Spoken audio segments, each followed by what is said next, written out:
18 de octubre de 1898, Estados Unidos toma posesión de la isla de Puerto Rico. Puerto Rico y Cuba fueron los dos países latinoamericanos, los dos territorios latinoamericanos que eran colonias españolas, que no lograron su independencia en el curso de la primera mitad del siglo XIX, las primeras décadas del siglo XIX, cosa que hicieron todos los otros países latinoamericanos.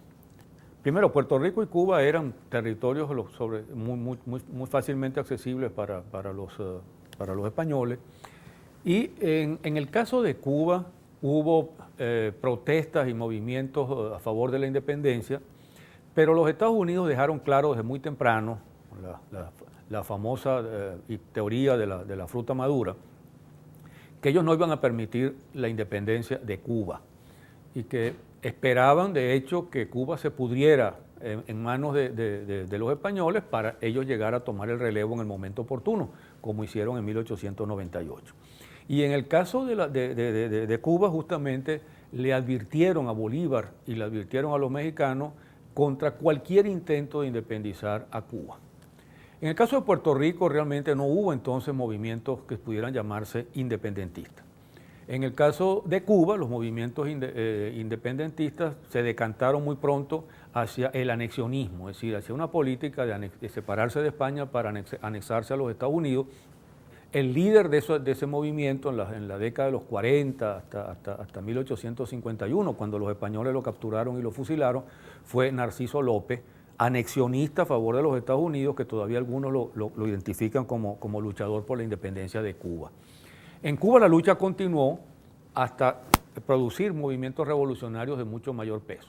En Puerto Rico fue cuando, en ese entonces, en 1868, cuando se produce finalmente un movimiento independentista, el llamado Grito de Lares, en 1868.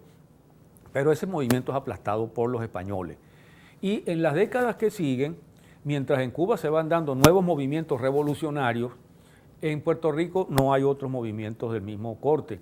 Y los españoles le hicieron una serie de concesiones a los puertorriqueños, entre ellos garantizarles cierta autonomía. Para 1897 les habían garantizado cierta autonomía. Entonces, cuando se produce la guerra entre los Estados Unidos y España en 1898, en Cuba hay un movimiento revolucionario que está a punto de tomar el poder, el movimiento de Martí, de Máximo Gómez y de Maceo, y justamente los Estados Unidos, al derrotar a España y entrar a intervenir en Cuba, logran justamente controlar ese movimiento revolucionario e imponer su poder militar, es decir, derrotar a los patriotas cubanos que estaban a punto de lograr su independencia de España.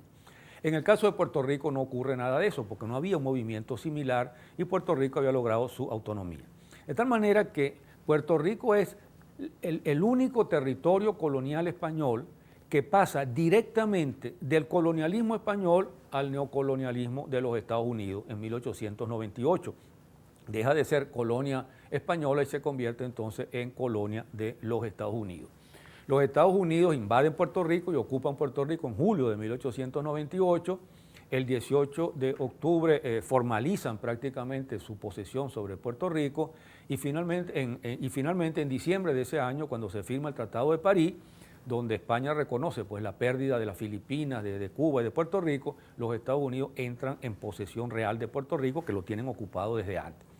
Así Puerto Rico entonces pierde la autonomía que tenía y pasa a convertirse en un país ocupado militarmente por los Estados Unidos y sometido a ese régimen militar.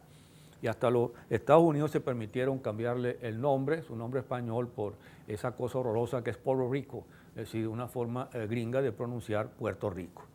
En los años siguientes se mantuvo el protectorado estadounidense tanto sobre Cuba como sobre Puerto Rico.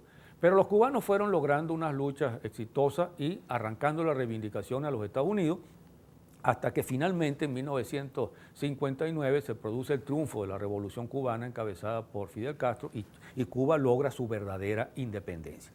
En el caso de Puerto Rico no ocurre nada comparable. Y no ocurre nada comparable porque los Estados Unidos van haciendo también algunas concesiones, porque la clase dominante puertorriqueña se identifica con esas concesiones y porque los luchadores patriotas puertorriqueños, a pesar de todos sus esfuerzos, de todo su heroísmo, no logran realmente victoria.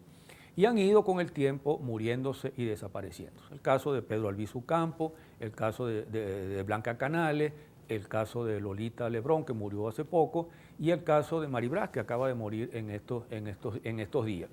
Y entonces la situación de Puerto Rico se decantó hacia crear ese bodrio que es el Estado Libre Asociado. De modo que hoy la situación de Puerto Rico es una situación de dependencia con relación a los Estados Unidos.